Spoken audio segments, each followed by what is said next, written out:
사실 너는 그때 간질 발작의 흉내를 낼 수 있다고 하지 않았나? 뭐 때문에 그런 말을 나한테 했나?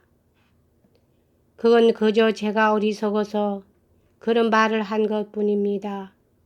저는 이 세상에 태어나서 한 번도 일부러 그런 흉내를 낸 적은 없습니다. 그저 도련님에게 자랑이 하고 싶어서 그런 말을 했을 뿐이지요. 정말 어처구니 없는 농담이었습니다. 저는 그 무렵 도련님이 무척 좋아서 허물없이 그런 말씀을 드린 것입니다. 그러나 형님은 내가 죽였고 내가 죽인 것이라고 서슴지 않고 너한테 죄를 돌리고 있다. 그야 그분으로서는 그렇게 말할 수밖에 더 있겠습니까? 스매를 잡고 푸는 10개 쓴 웃음을 웃었다. 하지만 그렇게 많은 증거가 나타났는데 누가 그분의 말을 굳이 듣겠습니까? 그리고리도 문이 열려있는 것을 보았고요. 이렇게 되면 이젠 어쩔 수도 없을걸요. 뭐 그런 분은 아무래도 좋습니다. 자기 목숨을 건지려고 몸부림을 치고 계시는 것이니까. 그는 입을 다물었다가 갑자기 생각난 듯이 덧붙였다. 그리고 얘기는 다시 되돌아갑니다만 그분은 제가 한 짓이라고 우기면서 저한테 죄를 덮어 씌우려 하고 계십니다. 저도 그 얘기는 들었습니다. 하지만 설령 제가 간질 신용을 하는 명수라고 하더라도 말씀입니다. 제가 만일 그때 정말로 도련님의 아버님을 죽일 꿍심을 품고 있었더라면 간질 흉내를 잘 낸다고 도련님께 미리 말할 까닭이 없지 않습니까? 만일 제가 그런 살인을 계획하고 있었다면 그 어른의 아드님인 도련님에게 내게 불리한 증거를 미리 털어놓는 그런 바보 같은 짓을 할 까닭이 없지 않습니까? 대체 그런 일이 사실 있을 수 있겠습니까? 천만에 그런 일이 있으리라고는 절대로 생각할 수 없는 것입니다. 사실 지금도 저와 도련님의 이런 얘기는 하느님밖에 듣는 사람이 없습니다. 그러나 만일 도련님이 검사나 니콜라이 판사님에게 말씀하신다고 하더라도 그것은 결국 저에 대한 변호가 되고 말 것입니다. 그 까닭은 전에 그토록 우직했던 자를 어떻게 악당이라고 생각하겠습니까? 이렇게 생각하는 것은 지극히 당연한 일이 아니겠습니까? 이봐, 내 말 좀 들어봐. 스메르 자코포의 마지막 결론에 마음이 움직인 이바는 벌떡 자리에서 일어나며 말을 가로막았다. 난 조금도 너를 의심하고 있지 않아. 너에게 죄를 덮어 씌우는 것을 우스꽝스러운 일이라고까지 생각하는 사람이야. 그뿐 아니라 내가 나를 안심시켜줘서 오히려 고맙게 여길 정도야. 오늘은 이만 돌아가지만 또 오마. 그럼 잘 있어. 몸조리를 잘하고 무슨 불편한 건 없는가? 여러 가지로 감사합니다. 마르파 이그나치 예브나가 저를 잊지 않고 필요한 것이 있으면 친절하게도 뭐든지 마련해 주고 있습니다. 친절한 분들이 날마다 찾아주시지요. 잘 있어. 난 내가 간질 흉내를 잘 낸다는 말을 아무에게도 말하지 않을 테니까 물론 너도 말하지 않도록 해라.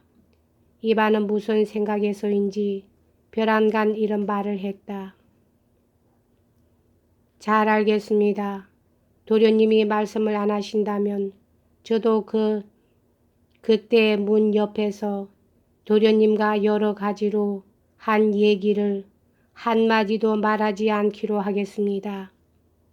이반은 급히 그 자리를 떠났으나 복도를 한 10걸음쯤 걸어갔을 때야 비로소 스메르자코프의 마지막 한마디에 뭔가 모욕적인 뜻이 포함되어 있는 것을 깨달았다.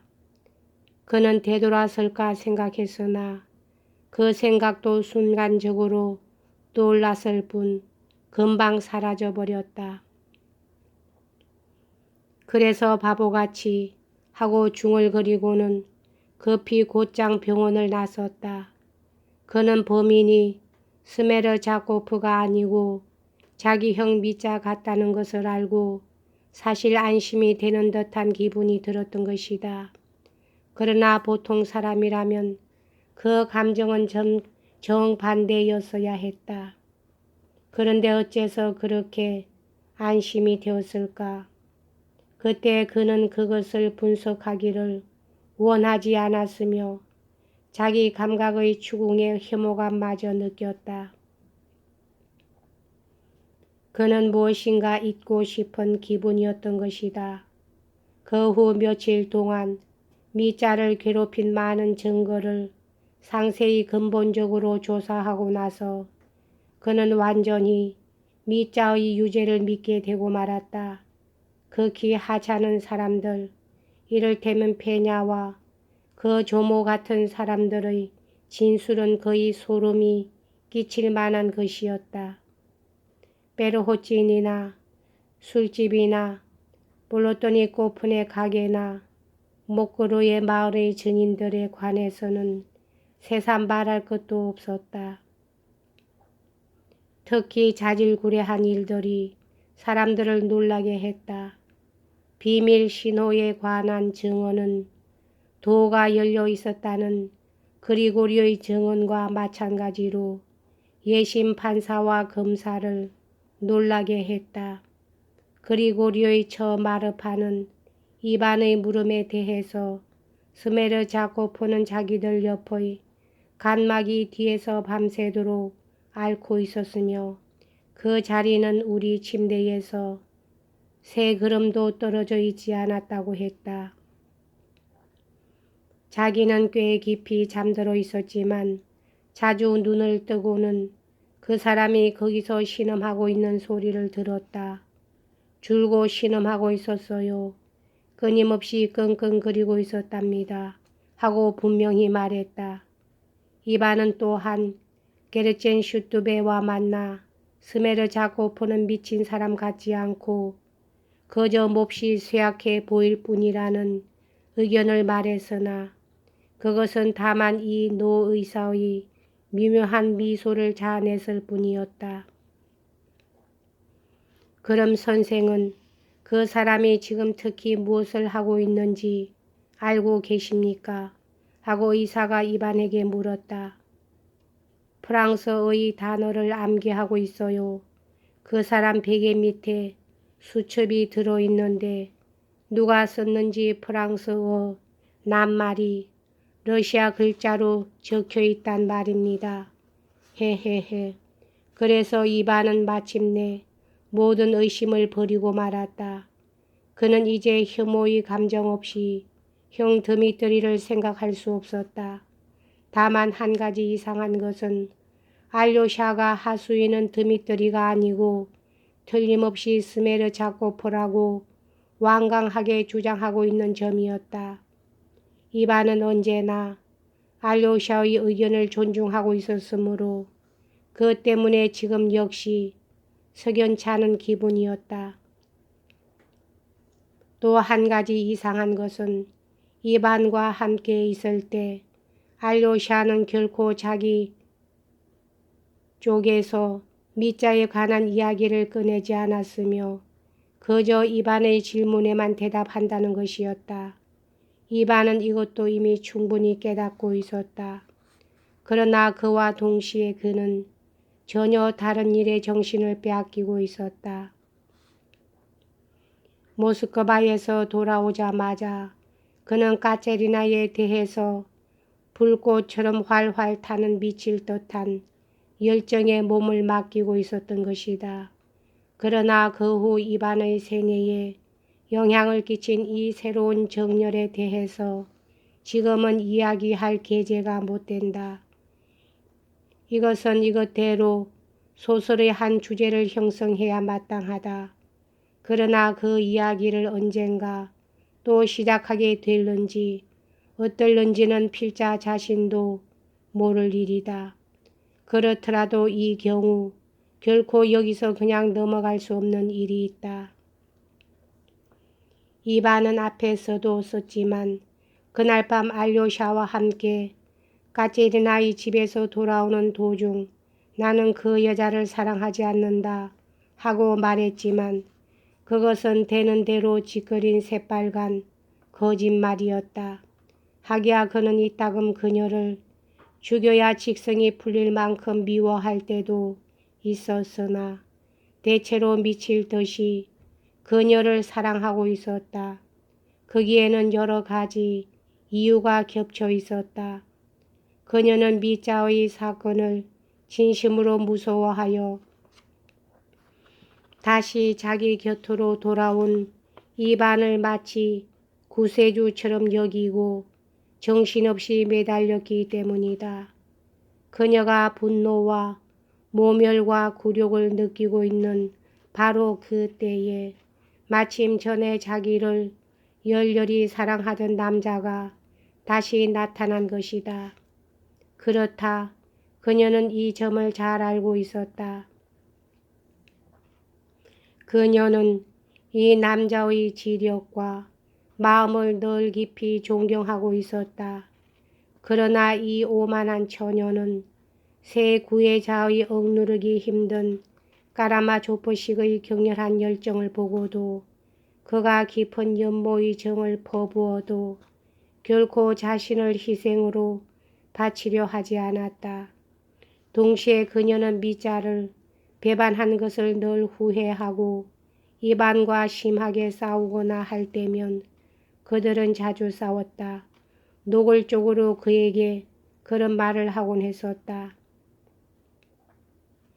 이반이 알료샤와 이야기할 때 허위 위에 허위를 쌓고 있다고 말한 것은 이것을 뜻하는 것이었다. 물론 거기에는 많은 허위가 있었다. 이반이 분개한 것은 무엇보다도 바로 그 점이었다. 그러나 여기 관해서는 나중에 말하기로 하자. 요컨대 그는 한때 거의 스메르자코프를 잊고 있었다. 그러다가 스메르자코프를 처음 찾아간 지 2주일쯤 지나자 다시 그 귀괴한 상념이 이반을 괴롭히기 시작했다. 그는 끊임없이 자신에게 물었다. 어째서 나는 그때 그 마지막 밤, 즉 출발 전날 밤에 아버지의 집에서 도둑처럼 발자국 소리를 죽이고 청청대로 나가 아버지가 무엇을 하고 있나 알려고 귀를 기울였을까? 어째서 나중에 이 일을 생각하고 혐오감을 느꼈을까? 어째서 그 다음날 도중에서 갑자기 그토록 우수에 괴로워했을까? 어째서 모스크바에 도착했을 때 나는 비열한 인간이다 하고 혼자 중얼거렸을까? 지금 그는 이러한 갖가지 괴로운 상념 때문에 까체리나마저 곧 잊어버리고 말겠다는 기분이 들었다. 그토록 그는 갑자기 다시 상념에 사로잡혀 있었던 것이다. 마침 이런 것을 생각하면서 한 길을 걸어가고 있다가 우연히 알료샤를 만났다. 그는 곧 아우를 불러 세우고 불쑥 물었다. 너 기억하고 있니? 드미트리가 식사 후 집안에 뛰어 들어와서 아버지를 때렸던 일을, 그리고 내가 밖에서 기대의 권리는 보류한다고 너한테 말했었지 아마. 그래서 한 가지 너한테 묻고 싶은데 그때는 내가 아버지의 죽음을 바라고 있다고 느껴지더냐?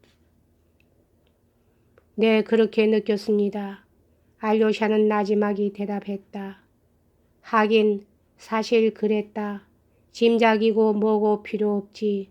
그러나 그때 너는 독사끼리 서로 잡아먹는 것을 다시 말해서 드미트리가 아버지를 한시바삐 살해하는 것을 내가 바라고 있다고 생각하진 않았지. 나 자신도 한몫 거두는 것을 사양치 않겠다고 생각진 않았니? 알료샤는 약간 얼굴이 파래지면서 말없이 형의 눈을 들여다보았다. 자, 말해다오 하고 이반은 소리쳤다. 난 내가 그때 어떻게 생각했는지 알고 싶어 못 견디겠다. 사실대로 말해다오. 사실대로. 그는 미리 붙었던 저기를 가지고 알료샤를 쏘아보면서 무겁게 숨을 내쉬었다. 용서해 주세요. 저는 그때 그렇게 생각했습니다. 알료샤는 이렇게 소곤거리고는 부드러운 변명을 한마디도 덧붙이지 않고 입을 다물어 버렸다. 고맙다. 이반은 딱 자르듯이 말하고는 알료샤를 남겨둔 채 혼자 성금성금 떠나가 버렸다. 그때부터 알료샤는 형 이반이 왠지 두드러지게 자기를 피하려고 애쓸 뿐 아니라 자기를 사랑하지도 않게 되었다는 것을 깨달았다. 알료샤 쪽에서도 이제 이반을 찾아가는 것을 그만두어 버렸다. 그런데 이반은 그때 알료샤와 만난 후 자기 집으로 돌아가지 않고 돌연 다시 스메르자코프를 찾아갔던 것이다. 여기까지 하겠습니다.